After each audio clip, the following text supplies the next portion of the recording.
Hello and welcome back to the Fummins build. We are really on the home stretch with this thing. We do not have a ton more to do, barring any major complications. I don't even want to say we don't have a ton left to do because then we will. But moral of the story is the goal for today is to actually drive this thing around. Proper, running, driving, everything sorted, if that makes sense. So we have driven it around in and out of the shop and stuff, but that was with no radiator in it, no intercooler piping, no serpentine belt on, so no charging system, no power steering, just the engine running, naturally aspirated basically, and backing the truck in and out of the shop, from here to over there.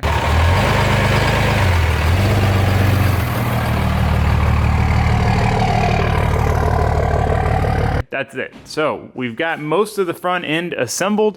We've got our radiator in and mounted. We've got our radiator hoses done. We got all that stuff sorted. We've got our AC condenser on. We made our AC lines. That's done. We still need to get our transcooler on, but our power steering cooler's on and all hooked up. So basically what we've got to do, what we have left is the final assembly of the front, putting the hood latch on, putting the transcooler on and stuff, which the transcooler will just go on. We don't have to make anything for that. The one thing we do have to make is our intercooler piping. So this side, our cold side, is very close to working. It's pretty much there. We basically need to add like a 45 here with a little bit of straight, and that'll get us into the coupler there, because we can manipulate this a little bit because there's a connector right there. So that one should be relatively straightforward. This side a little more complicated. So we've got this pipe that we need to cut down. But it's a tight squeeze through here, for one. Hold on, I can't do this with one hand. So that's what it looks like. Comes through here, ducks through the radiator support, and then goes kind of nowhere near where we need it to go. So that's where things get a little complicated. My plan is to cut it right around that mark. I want to put a coupler here because the goal is to make this easily removable without removing the core support. I want to be able to, detach the two, have it two pieces, and be able to take this out like we were able to just now without pulling the core support. The factory one is one piece, and you have to remove this core support and really the radiator to get it out. I don't want to deal with that. So anyway, coupler there, and then we basically got to snake our way from there down to there. So I have an idea of what needs to be done, but we really won't know until we start chopping up some pieces and trying to work our way from point A to point B. So that's what we're going to do now. We're going to go ahead and cut this guy, throw a coupler on it, and see what we got to do. Such a tight squeeze to get under here. All right, so before we get going with everything up top and all the finishing touches, I want to come down here and do kind of just a very thorough nut and bolt check. When I took this truck apart, there was bolts left loose, and then obviously, I put it back together. I might have not torqued something down and been like, I'll come back to it later. So I want to handle this now because it's one of those things. If I do all the finishing touches and we're ready to drive it, I'm not going to want to come down here and spend an hour going through all the bolts and stuff underneath here. So we're going to do it now, get it out of the way, so that way when we are ready to drive it, we can just go drive it with no worries. So with me, I have my Cove audio noise canceling headphones. They're conveniently the sponsor of today's video. So I've been using these things for quite a while. I absolutely love this set of headphones. They've got up to 12 hours working time, 200 hours standby time, which is so handy because if I'm taking them on and off, I'm talking, I'm filming, I don't have to turn them on and off every time to make the battery last. It's gonna last days and days if I just leave them on standby, which is incredible. Another big benefit is since they are Bluetooth, I don't have a wire here coming out of my pocket that's getting snagged on stuff when I'm rolling around under here, and they work from 30 feet away, so I don't have to bring my phone down here, get it snagged on stuff, slam it into stuff. I just leave it on the tool cart, I can listen to my music and use my noise canceling while I'm down here, which the noise canceling is incredibly handy because I'm under here with an impact. Impacts are loud enough as it is, but when you're underneath a vehicle and the sound can vibrate between the vehicle and the ground and you're right up against the impact, it wears you out. It wears on your ears. So having the noise canceling headphones makes a massive, massive difference. And the biggest thing for me is that they're comfortable. They have these memory foam earmuffs, and these make the biggest difference in the world. They are so comfortable. I wish you could touch them, and then you kind of be able to see what I'm talking about. But I can wear these things for hours on end. Most headphones I can't wear for even an hour, especially when I'm out here in the shop working and sweaty. And uncomfortable headphones, I just can't do it. These are so freaking comfortable. They are one of the most affordable over-ear noise canceling headphones I've been able to find, and I'm always trying to find the best value deal. I'm not trying to find the cheapest thing. I'm trying to find the thing that gets me the most for the money, the nicest product I can, that point of diminishing return where you could spend 5 times more money and get like a 10% better a product, that's like the area I aim for, and that's where these are. Especially right now because they're offering over 64% off. If you use my discount code, it's TR64. I'll put everything in the links down below so you guys can just click that and go through the process, make life a little easier for you. But yeah, so awesome deal on the headphones. It is a limited time offer, so if you want a set, definitely jump on it now. And I just want to say thank you in advance for those of you who support the companies who support us. Without your support of them, they wouldn't be able to support the channel, and their support of the channel is huge. Helps keep the lights on, helps keep things going, helps get projects done faster. So huge thanks to Cope for sponsoring this video, and huge thanks to you guys for supporting those who support us. It makes a massive difference. Anyway, enough jibber jabber. I'm gonna put these back on so I don't kill my ears, and I'm gonna go through and tighten all this stuff up, and then we're gonna move back up top and get to the real work at hand, not just tightening down bolts.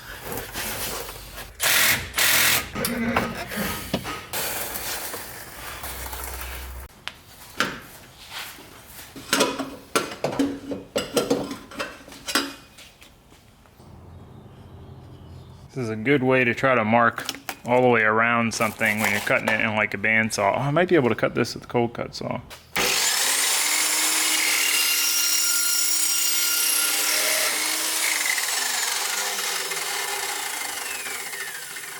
You gotta love the cut a cold cut saw makes.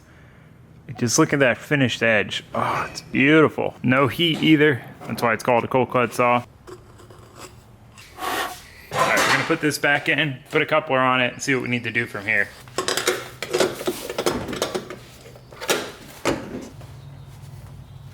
Here's what we've got with our coupler there. It's a tight spot for T-bolts, but it'll work. We can get to one bolt there and bolt on the other side. But there's with the 45. I don't know if you'll be able to see, but I don't think if we put another 45 on it, we're just gonna end up above where we need to go. So I think we're gonna have to do a 90 and then a 90 back. I think that's gonna get us where we need to be. Not 100% sure, we'll have to test that out. So we gotta go cut a U-bend in half basically.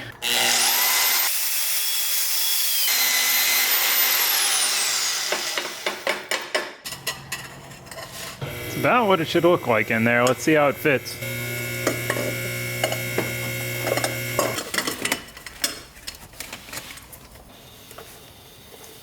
The stock Dodge coupler is a little on the small side for this 3-inch, so that'd be a little bit of a struggle to make it work. All right, well, I did manage to get it on. It is definitely going to be more of a struggle when we have a bead welded on here for the clamp to grab onto. But I think we can make it work. The turbo's a little smaller than the pipe, basically. All right, I think our 2 bends should work out just fine.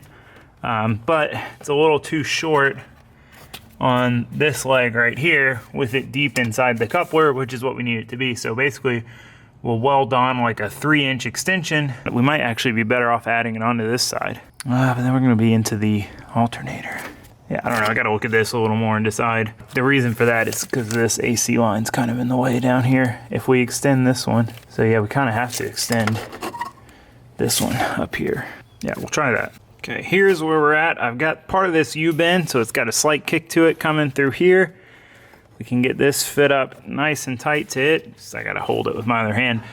But then this guy ends up being a little too long, which kind of works out because if we shorten this guy up some, it'll get us a little further back from this AC line. Should help get everything to line up a little better. It's definitely tight with the alternator, but I mean, it fits, definitely fits.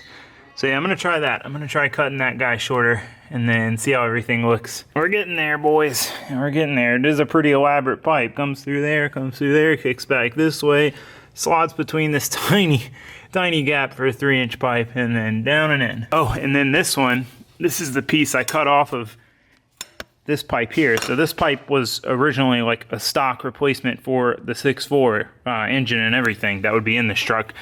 If I put this guy like right here, cut that pipe, weld this on, that should be about perfect, which will be sick if it goes that easy. But anyway, I'll take this out, cut it shorter, see where we're at.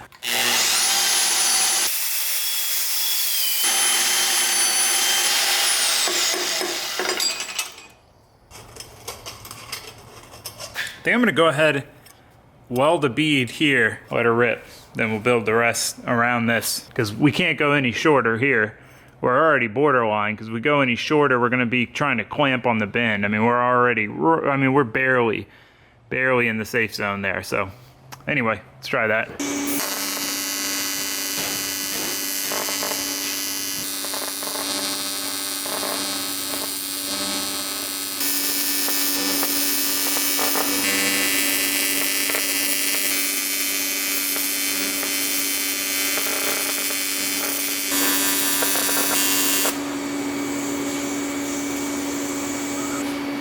All right, we got our bead welded for the clamp to grab onto. We gotta let this cool down, put it back in. Things are looking pretty decent, boys. So we got that guy there, and then there. We're a little crooked going into the turbo, but I mean, I really don't think that's gonna be a problem. That's kind of the benefit of using that super long coupler, but basically what I gotta do, use two hands, mark this one, tack it, mark that one, tack it, test fit, make sure it's all still good, weld it out, and then we'd be done with this side. Obviously, it's still a good bit of work, but we got the main shape done, so that's good. It's looking pretty good too. Looking pretty snazzy, so start marking and tacking. Well, there is piece one tacked.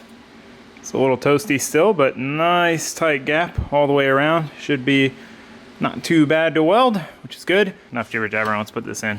And there it is, all tacked together. The only thing I'm concerned about, we might be better off coupling it here, but I want to minimize the couplers, obviously.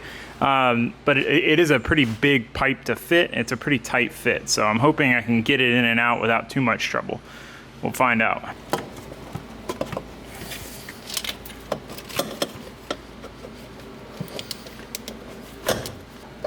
Big coupler definitely makes this possible. Oh, that's it, boys. She's in. Hell yeah. That's so sick. Fits like a glove. It's a tight squeeze, but yeah, so come kick, boom, down, in. Sweet. Now we just got to weld this joint, weld a bead here, weld a bead here, and put it all back together. But she's fitting solid.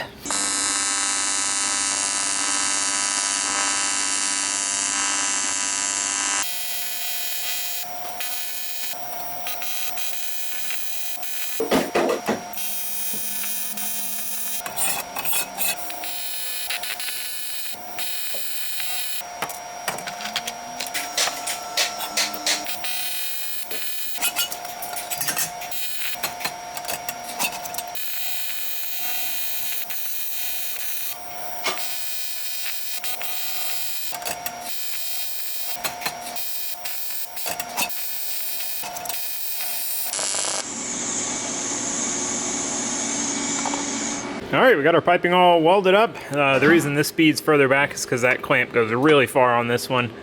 But the welds came out pretty good, honestly. I guess that's what happens when you actually take the time to prep well and you're using good, nice base material like this Mishimoto stuff. Cheap material, it just doesn't weld good. But yeah, anyway, so those are made. But before we start putting them in for the final time, one thing I need to do, I need to pop the intercooler core back out because we need to put our transcooler on. I want to go ahead and get that on. It'd be a real tight squeeze to try to fit it with the intercooler core in and everything. So we're gonna knock that out. Then we can put the intercooler back on. Then we can put our pipe on this side. And then we can hopefully quickly knock out this guy, clamp it all up, be done with our intercooler. That would be exciting.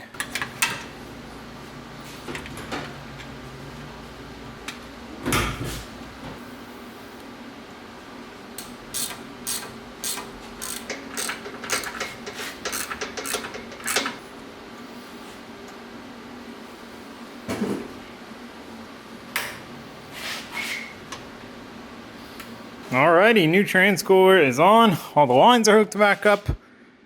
We're ready to rip. I want to show you real quick just a comparison to the stock one.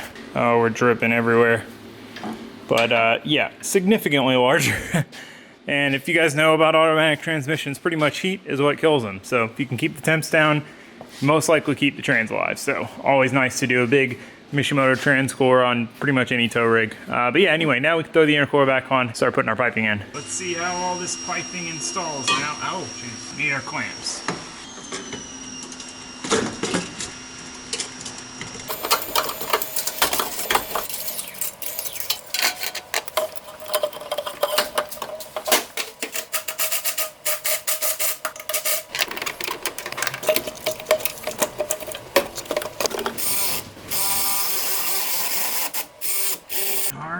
Oh, she's all clamped in with nowhere to go. Everything's in. I did take it back out because we were hitting the alternator connector right here. Can you see that? Yeah.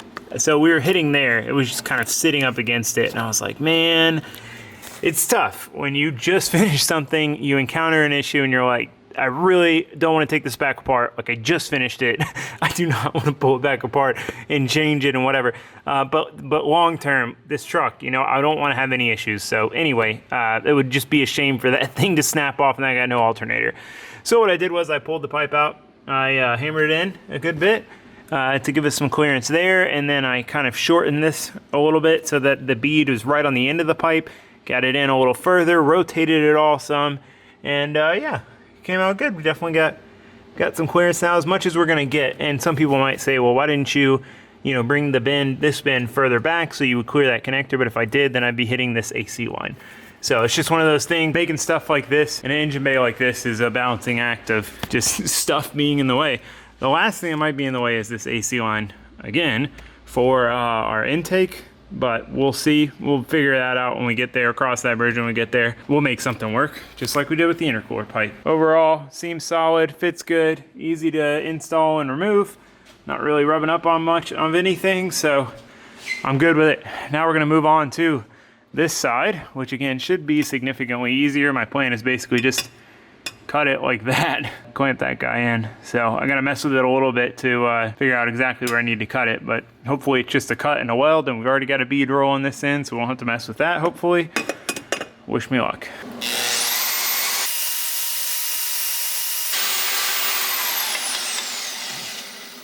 Oh, also, a lot of people ask about this every time it's in a video. Pretty cool setup. So it's a Milwaukee porter band saw and then a Swag off-road porter band stand, which is made to mount this saw vertically, because a lot of the big band saws you find at like Lowe's, Home Depot, the ones that are $400, $500, $600, they're all meant for wood. They run too fast to cut steel. The other benefit is the blades you can get at any Home Depot, Lowe's, whatever, because they're for a porta band, which, you know, people use this to like cut PVC and stuff out in the field. But anyway, it works really well. Works like incredibly well. I cut probably 90% of the stuff I cut on this. But anyway, I'll put the links below for anyone interested, but it served me quite well. So has this guy, Milwaukee die grinder. I built this little kit. Scotch brides, flap discs, drum sanders, carbide burrs. I use this thing every day.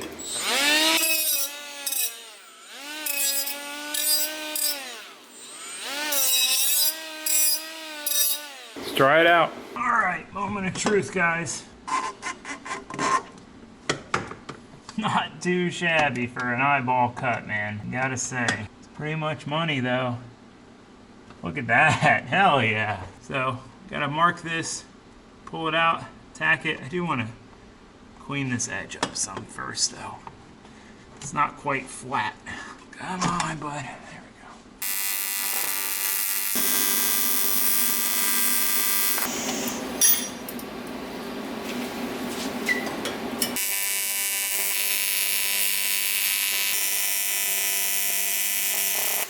go. All right, we got her tacked.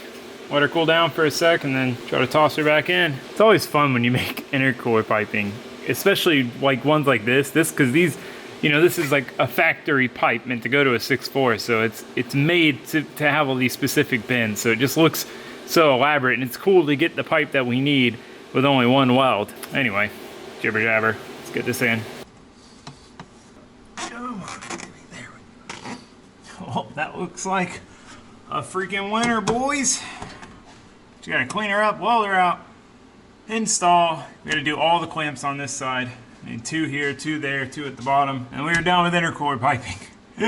This has been an endeavor, but it's been fun, man. It's definitely been an enjoyable experience. Just because it's so satisfying when you put it together and it, you know, fits right. And I don't know, I enjoy fab work. But she fits about as good as I could hope for.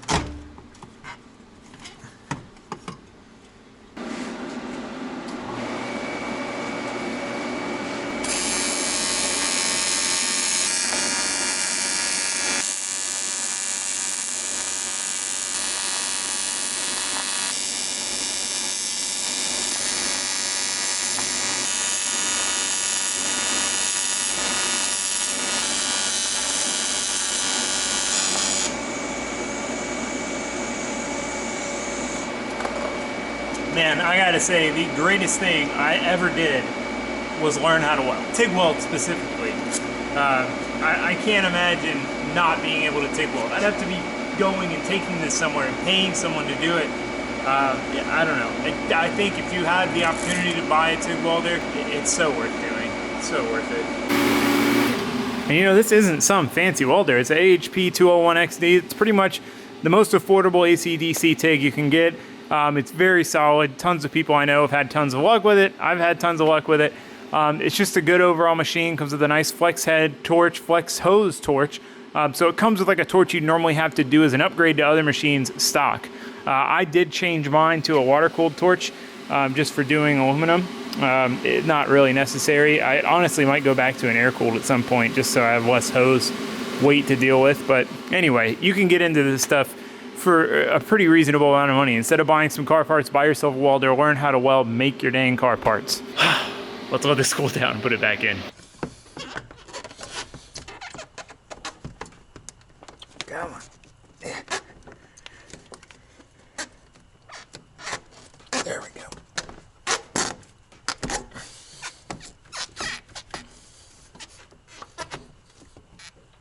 Perfect.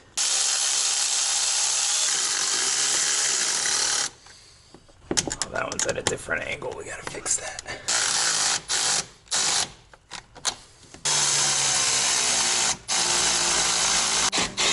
Bada boom, bada bing. What a freaking feeling of accomplishment. I have been dreading this part of the project for a while now, mainly because I thought every time I was test fitting and tacking, I would have to take the radiator in and out to fit it, but luckily with Nishimoto's core support and radiator, there's enough room to slide the 3 through. You know, I knew this side would be more complicated. I knew this side was gonna be relatively easy. I didn't think it would be that easy to where we were just gonna have to cut and weld the scrap piece off from the other side. But the welds came out nice on this one. You see them? Can never focus up close. Came out pretty good. I'm pretty proud of all of it, man. I really, really am. It looks good. It looks freaking OEM. You know, now that this engine bay is really together, it's just like looks more factory than I thought. You know, the fan fits right in the shroud and got plenty of room, and I'm stoked. So we still got some more to finish up tomorrow. As you can see, it is already quite dark outside. That was a long day's work. It really was a long day's work, but I am just, like I said, I'm really relieved to have that done. I knew it was gonna be a long time consuming project. I really wanted to make sure it came out nice. I've really been taking my time with every step of this project, just trying to make sure we don't have any issues down the road. I don't want to be having to spend 2 months, you know, finding issues and fixing stuff if I don't have to. I'd like to try to get it most of the way there the first time. We are going to have some stuff to address, I'm sure. It's just the way projects go. But if we can minimize that and minimize breakdowns and issues, that would be ideal, being that this is a tow rig. So anyway, yeah, again, it's dark outside. We're unfortunately out of time, but tomorrow we're going to be finishing up the last bit of stuff that I know of that we need to do. Filling it with fluids, hoping it doesn't leak. Keep your fingers crossed for me that we don't have any issues in that department. And yeah, go try to take it for a drive. So I'll see you guys for that. But for now, that is going to be it for this one. Thanks for watching. Thanks for subscribing. Goodbye.